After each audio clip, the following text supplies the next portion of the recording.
Hello. Happy day to you and welcome to the Fear to Freedom Project. I have a special guest today and I am so excited to bring him to the stage. He is Chris Kelly and he's going to not only be telling us how we can earn a living through technology, but how we can actually generate some wealth if we choose to. And I just like to welcome you to my show, Chris. Thank you for coming. Thank you so much, Deborah. Good to see Yeah. you. Yes, it's good to see you I too. love So your I just want intro. the audience to know how we met. We met in Panama when we moved to Panama. And we first met your lovely son, who was an array of sunshine to me. And so then, of course, we met you and your wonderful wife, Juliet. And Thank you so so much. we have been friends, and you actually was very inspirational in me not being afraid of technology. You were talking Mm. about, creating courses and kind of diving in, and that was just kind of new for me because I was a little afraid of technology like everyone else. So before we get started, I want to read your bio. I want everyone to know who you are. You are a wonderful father of four. You co-founded Agape Development Services in 2000 with your wife and business partner, Juliet. You are a software developer and a digital marketer, an inventor, and a two-time Amazon best-selling author. Your passion and your mission is to use technology to enrich lives. We thank you for that. Thank And a fun fact about Chris, everyone, is that he started his first business at 8 years old. That's amazing. And has not ever really exclusively worked for anyone exclusively. So that in and of itself is so amazing to me. So thank you and welcome to being here. So I'm going to dive right in. I got questions for you. This is one of the big questions that I have for you. you. Sure. What in the world? What is inflation doing to retirement and financial stability today? How is that impacting people? Oh, wow. Well, Deborah, first of all, thank you so much for inviting me. And I appreciate all the kind sentiments. You're very kind. Thank you so much. It was definitely a pleasure meeting you and Shannon when you were here in Panama. We enjoyed your time here. So, Deborah, inflation. It's probably something that a word that people hear a lot. You probably hear a lot about it on the news, but perhaps maybe people don't understand what it is. So I'm going to try to see if I could simplify it, not trying to talk down to anybody, but I think the news complicates things for their own purpose. Simply put, inflation is the loss of purchasing power, meaning how the money that you actually get paid becomes more and more worthless month after month, year after year. I'll give you one concrete example that you could wrap your mind around. Back in the 70s, when I was a little boy, the average car, the average family car sold for $3,500. Today, now it's more than $35,000, much more than $35,000. You might think that technology has a lot to do with that, and it has. But the reason mostly is because of inflation. Inflation. How it affects retirees, how it affects wage earners is near and dear to my heart because you see, you can't work your way out of inflation because you know what's happening. You see the prices in the supermarket, you see the cost of everything exploding. Well, does your paycheck explode with it? No. So inflation is robbing you of your purchasing power week after week, month after month, year after year. So retirees on a fixed income, as inflation increases, and it always does, no matter what the government and the reporters tell you, you're going to be able to afford less and less. So that's an example of inflation, and I think that's what the consequence of it will be, particularly these days when things are getting more expensive faster. So that brings me to your book, Monetize Present Knowledge. Mhm. And I wrote down some favorite chapters, and so we're gonna, dig into that. But did how were you inspired to write this book, or what inspired you to write this book? Well, you know those business networking groups, Deborah? Maybe you've attended some. There are a whole bunch of big ones like Latip and Toastmasters. There are a whole bunch of them. Hmm. Well, as an entrepreneur, I used to attend business networking groups. And whenever I left, I always asked myself, who's going to remember me? I mean, because at the end of the day, if nobody remembers you and what you do, nobody's going to be calling you and engaging you. Well, I got to the point where I was getting tired of exchanging business cards. And I thought, you know something? We live in a celebrity culture. People seem to find a great deal of value in people who have a great big brand or they're famous. So I decided, let me publish a book.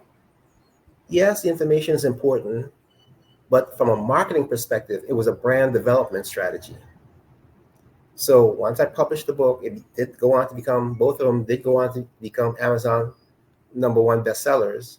But Deborah, when I went into these business networking meetings and I got introduced as an author, all of a sudden things changed. I didn't change, but in their mind, their perception of me changed. So the book publishing, while it does provide valuable information, I believe the brand development possibility is tremendous. So that's primarily my two reasons for publishing the book. You know what is I kind of picked out my favorite chapters, but chapter 2 talked about acknowledging your present knowledge. And that comes from your wife, Juliet. So I want to give a big shout out because her Yeah. premise is this, and it really resonated with me. If you permit yourself, you'll recognize how much knowledge you already have and stop wasting time relearning old information, which can be a sophisticated form of procrastination. I love it. In other words, she says we should do additional research only where it's needed. And I'm telling you, that resonated with me a lot. Acknowledging first, how important is that in terms of monetizing, but just acknowledging that your knowledge, the present knowledge that you have. How important is Yeah, she made a fabulous point, and that's part of her genius. Acknowledging present knowledge is probably the primary where you take ownership, you take agency of what you know, your education, your experience at work, your experience in business, and stop this learning process, stop the research process. You know, the whole you might have heard the saying ready, fire, aim. Well, acknowledge present knowledge incorporates that, in that sometimes you just have to launch, and it's not to say you don't do your research and you're not ready. What it's saying is your life experience alone has you ready to launch whatever venture that you're ready for. Yes, there's always a need to refine what you're doing, but acknowledging present knowledge means I'm affirming my life experience. I'm affirming all the years in school, or all the years I've been a mentee, or all the years that I've, volunteered. All the things that goes into your knowledge, acknowledge it, and don't act like you have to be starting from ground level every time. Don't act like you have to start, you know, learning from class 101 when you've lived a life of on a graduate level. So that's why acknowledge present knowledge was such an ingenious concept, and that's it? why it's near and dear to my heart. Yeah, that resonated with me. And I hope that that resonates with the audience because, in so many words, in my perspective, stop playing small with yourself, Mhm. right? Give yourself some credit and give yourself um, the acknowledgement that you already have it done. And it can be, a sophisticated way of procrastinating, not getting things done. So I really like that. I'm going on to chapter 3 because chapter 3 was very important too, because there are affirmations there. Mhm. And why is it important for you? Why did you put affirmations in a technology book? right? A book about technology. Yeah, because look, my personal mission is to use technology to enrich lives. So with a mission like that, I have to affirm what my belief is, what my core belief is, because it gets filtered through everything that I do, every system that I implement. It's from that perspective. So I have to keep affirming what my mission is, first and foremost. And then you know how useful affirmations are, because they come into play when you start doubting yourself. You affirm to keep it fresh, keep that flesh at bay, keep it from tricking you into believing that you're not good enough, or you're not ready. So the Yes. affirmation process helps. That said, Mhm. even since the book was published way back in, I think, 2017, 16, I forget now, it's been a while. I've evolved because affirmations alone won't do it, at least not for me. There's a great book out there called, what's the name of the book? Breaking the Habit of Being Yourself, by Yes. Dr. Joe Dispenza. Yes. And the beauty in that book is he breaks it down in a scientific approach to why it is that we have habits. So if you when you read that book and you understand that breaking a habit is like kicking a drug addiction. Literally, there's an electrochemical process going on in your brain, and when you try to change it, the body fights you back tooth and nail. Now, affirmations will help through that process, but unless you unlearn the patterns of behavior that are etched into your brain, literally etched into your brain, you won't affirm yourself out of a paper bag, not for any extended period of time anyway. That's my personal belief, and that's what I've noticed over the years. I love Dr. Joe Dispenza. I totally love him. I get him. He can go a little deep, but being in that field, it gives me a great perspective about how our bodies work and how our Yeah. brains work. And yes, that leads me right into your chapter 4, which is overcoming limiting a limited mindset. Hmm. And that's really, really important. It was important for me because honestly, I did not I just feel like a digital immigrant sometimes and not a native. And a lot of my friends and a lot of people I know do feel like that. But still, we have a part to play in it in terms of overcoming that limiting belief or that limited mindset. Where were you going in that chapter? What made you write that chapter? Why is it so important for us to focus on limiting, overcoming that limited belief? Because we're Yeah. not going to get anywhere if we keep limiting ourselves and playing small. What were you thinking? How has that helped you in your own journey in terms of your limited mindset or your limited beliefs at one point? Yeah. Well, look, even back then, and let me just say, fear to freedom. What a wonderful name that you have, and what a wonderful brand that you're developing. And it resonates with me because moving beyond fear to freedom is everything. And liberating yourself from playing small, or a small mindset, which is basically founded in fear. Fear of something that might have happened that set a tone for your life right now.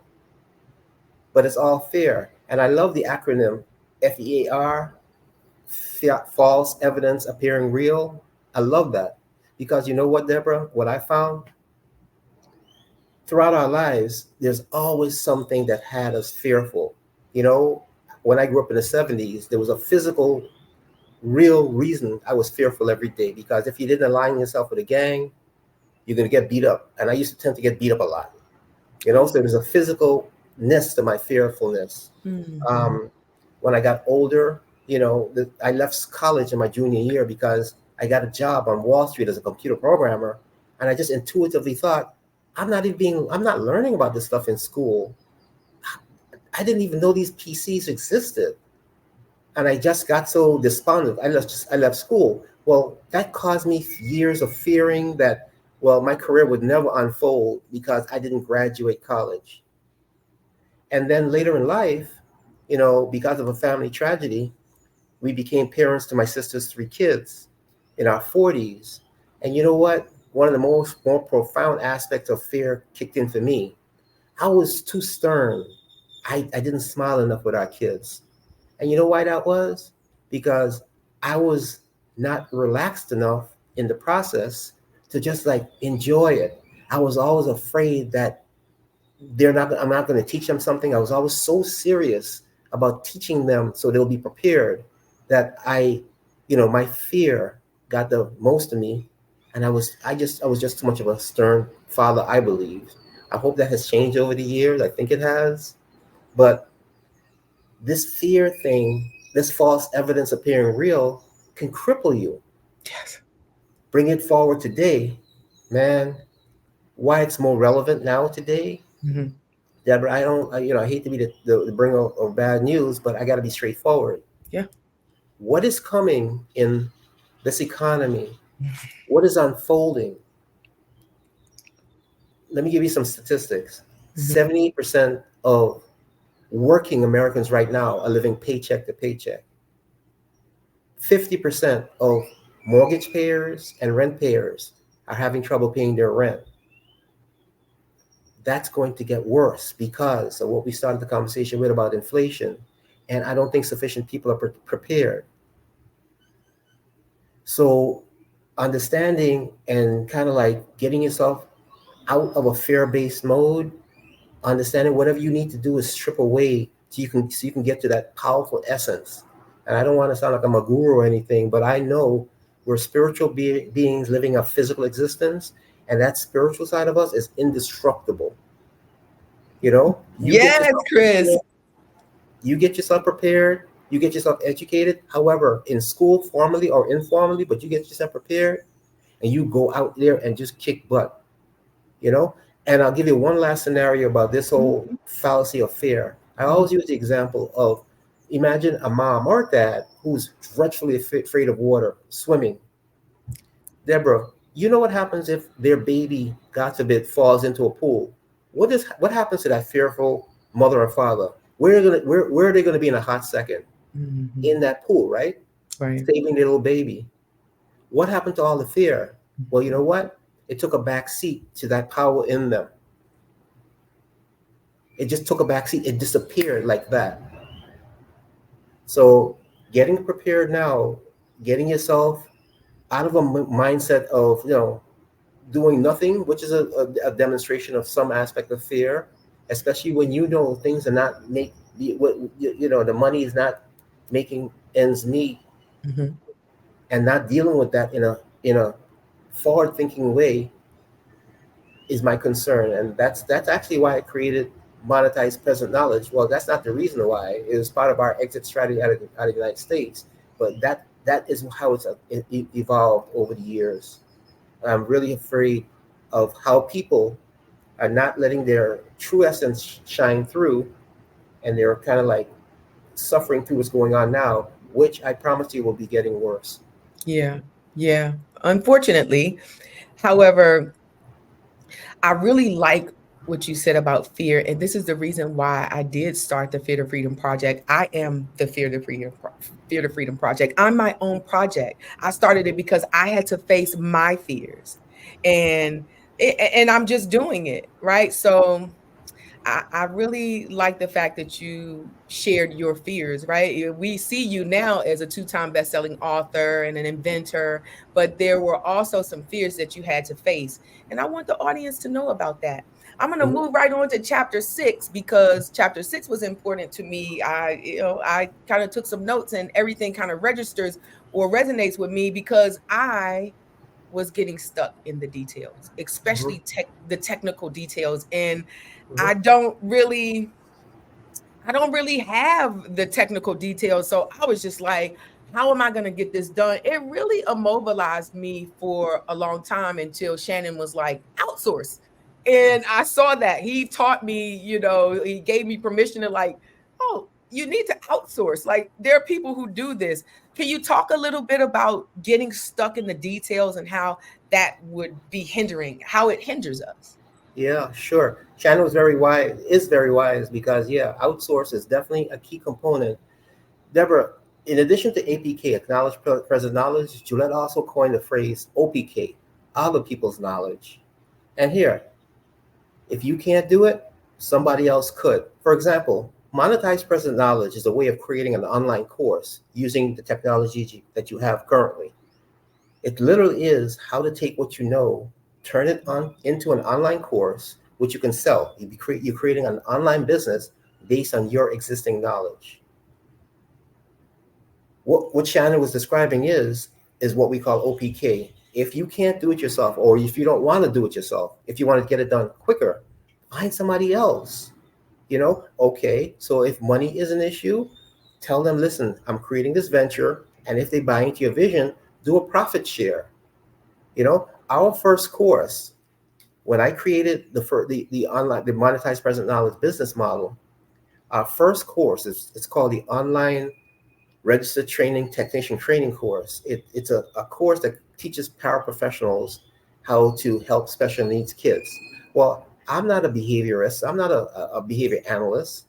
I found some people who had that expertise, and I videotaped them. I turned that into an online course. So instead of stopping myself, instead of getting fearful and thinking, I don't know how to do this, I know how to do this, I know how to do that, but I don't have that information. What am I going to do? Go back to school, get myself certified? No. I partnered with somebody. And that one course, that very first course, and this business model, this monetized present knowledge business model, turned out fabulously well. I mean, it's a $99 course and has generated over $3.7 million in sales. It has taken us to 5 different continents. That was part of our exit strategy from the United States of America. Mm-hmm. So fear when it comes to getting things done, yeah, find somebody else if it's an issue with you. While you work out your fears, you can still get yourself productive by outsourcing, to Shanna's point, or partnering. That's interesting because OPK, I did not know that you were going to say, oh, I didn't know that. I created this course, but I didn't, partnering with someone else. That is invaluable information. Chris, thank you for that. Jeez. Yeah. Okay. I love that. And by the way, Hmm. the MPK course, Monetized Present Knowledge course, now is all me. And it's the first time you'll hear, no matter what page you go to on the website or in the course, it's about me, me, me, me, me. Not because I'm that self-centered, but because I wanted to prove that with this online course, if you follow my instructions, my personal instructions, and it's the reason I'm saying me so much is I videotaped the entire thing. I shot the course in our apartment or downstairs or nearby. I did everything that was within our purview, within the confines where we live, to demonstrate that the user, the person who's using MPK, could do it themselves too. That was the power behind me basically taking all that we've done over the years and we've been successful at it doing, created this MPK program now that everybody can buy, consume the content, follow me step by step, because I give a video, about 30 odd videos. Do this first, do this first, do this first. Either with your existing knowledge, APK, or other people's knowledge, OPK. All right. You heard it first right here on Fear to Freedom Project. He can walk you step by step into monetizing your present knowledge. So, what do you say to people who just love in person facilitation? I am one of those because I'm a social worker. So, I do Yeah. love human contact, but I Mhm. understand the advancement of technology and how it can spread love and information globally around the world. So it gives me some expansion. What do you say to people who just love to be in person? How can they use technology to enhance their skills of facilitation, facilitating groups? Sure. First of all, if you love that and you get personal reward from it, and it's effective, fabulous. I would, though, question and hopefully you're thinking about it. Are you being as effective as you can be? Are you helping as many people as you can be by being in person? Sometimes we basically have to do the cost benefit between showing up in person versus, hey, if I record this or if I do this, use technology, maybe I can help more people. The other side to that is the other side to that is my business side. I personally believe in high touch, high pay. High touch, high pay. Meaning if I were to do anything with anybody and I needed to show up, you're going to be paying very handsomely for it. Only because of the value I have of my personal time. Now, that's not to say that I refuse to do personal coaching or anything like that. It's just that how my business model now is at my age and stage, our age and stage. We don't get involved ourselves in literally trading time for money. And again, no disrespect at all. It's just that, look, we raised 3 kids starting when we were in our 40s.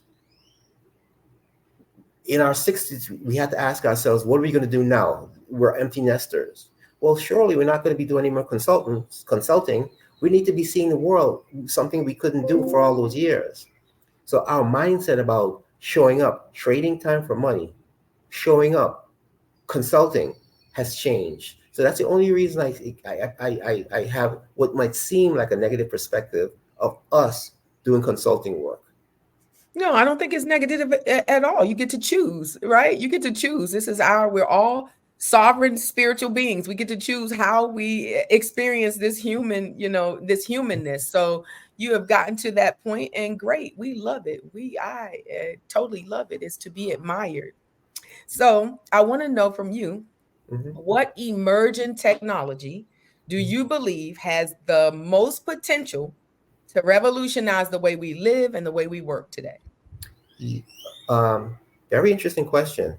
My first book, How to Use Mobile Technology to Make Sales on Your Slowest Days, something like that. That was the first book. Was all about smartphones. And they weren't even that smart back then. They were just starting to get smart. But I had this vision and I was looking around and I was seeing how mobile technology was changing people's behavior. And of course, it's been profound. I mean, simple things like pictures. You remember when you had to take a picture, go get it developed, you had an album? Mobile technology literally put the entire film developing business out of business. It's gone. Fax machines. How many fax machines do you see around? Mobile technology, and on and on and on. Well, as profound as mobile technology was, artificial intelligence will trump its impact on our lives. It's already starting. And I'll give you a specific example.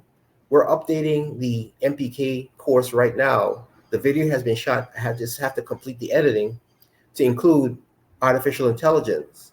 Because, Deborah, one of the things that I teach in the course is how to create a sequence of emails. So, for example, if somebody comes to the MPK website, they type their name in and their email address, and they say, submit, I want more information. Well, it has what's called a funnel. Basically, a funnel is a series of email that goes out over time.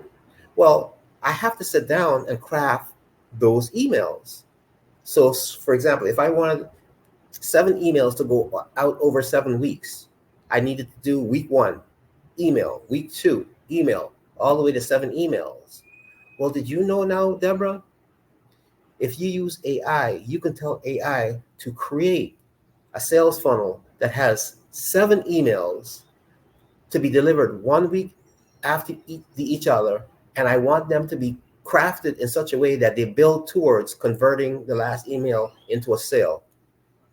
And it will create those emails in Wow. seconds. Yes. Wow. Deborah, you can even say, I want you to write me a chapter, and I want you to write the chapter in the style of William Shakespeare, and it Mhm. will do it. I mean, and the thing is, the speed, and then you're talking about all the information that's on the internet, it aggregates in seconds and produces this content. Mhm. Now, I'm going to teach in the course, Mhm. A, It's not really art. It's not really intelligence. All it is really fast plagiarizing. That's the first thing. You Mm-hmm. know, the creator created us. Our creativity cannot be replicated by any machine. So don't give it more credit than it's due. We're the create. We are God's creation. You know, we there's no machine that could be intelligent more than mankind. It may do things faster, but that creativity can't be replicated. So that's the first thing. The other thing is artificial intelligence is going to have one big monkey wrench for people who use it. You're going to soon see people looking a whole lot better in print than when they show up. Oh God, Chris. This is listen, Chris. This is funny because yeah, listen. Okay, so on June 22nd, I mean January the 22nd, you made an AI prediction on your Facebook page. And Mm, I happened to be on Facebook that day and it popped up in my screen and it made me laugh. It really made me laugh very hard. I laughed out loud and I think I even responded because our brother Eric John, what you said, here's what you said. There will soon be a massive disconnect between how people present themselves on paper and when they show up in person. I forgot. Interpersonal communication skills will never be artificial. And then our dear brother chimed right in and said, we have entered the full-time world of catfishing. And I just thought it was hilarious to me. It made my day because I had a visual. I really had a visual. I'm visualizing like this elaborate article and everything, and then we get there and we can't have any communication. There's nothing. So I'm glad you brought that up. Yeah, you put that prediction. All right, so do you support the use of AI? I do. I do. I Mm-hmm. support the use of technology in general. However, there's going to have to be some way of monitoring it, monitoring its implementation, Mm-hmm. and then, Deborah, how are you going to sit up in any college class or any class, any educational setting, and you can discover information in a split second? Who's going to keep the professors up on AI and how it's moving? You know, there's going to be such a chasm between the Mm-hmm. technology and how it's being and the education process. So Mm-hmm. while I support the technology, Mm-hmm. my concern is how it's going to be used to change Mm-hmm. behavior. And I know the big guys are already doing it. The big guys, the military industrial complex, the media, all using it. I mean, look at your Facebook stream. Do you see, I mean, how many pictures you're seeing of people who are now AI'd? You don't even know what people look like Yeah, anymore. who's real and who's not, right? Exactly, exactly. Frankly, how long do you think Hollywood is going to be around? What are they going to need actors for, or cinematographers? You see what the technology can do. I saw a promotional video for an AI product called Sora, and Mm, it's like dinosaurs in a forest. It looked 100% real. real, yeah. So while the technology is fantastic, and I see the vast array Mhm. of possibilities, how is how are we going to work out the ethics of how it's implemented? Yeah. How is the education system going to deal with it? How are you going to stop kids who choose to plagiarize? Who's going to be able to monitor this? I was going to ask you, yeah, you went right in there. I was going to ask you about the ethical considerations of AI. Listen, I had to even be given permission to use AI because, as you would have it, I have been in traditional education. That's just been my Mhm. path. I've gotten every degree that you can get in traditional education. And of course, plagiarism is a big thing when you're Yeah, doing research and everything. So, I did not start using AI until recently, but I was given permission to use it. And of course, I use it very ethically. You know, sure. it saves a lot of time. Hmm. So if you use it in the correct way, Hmm.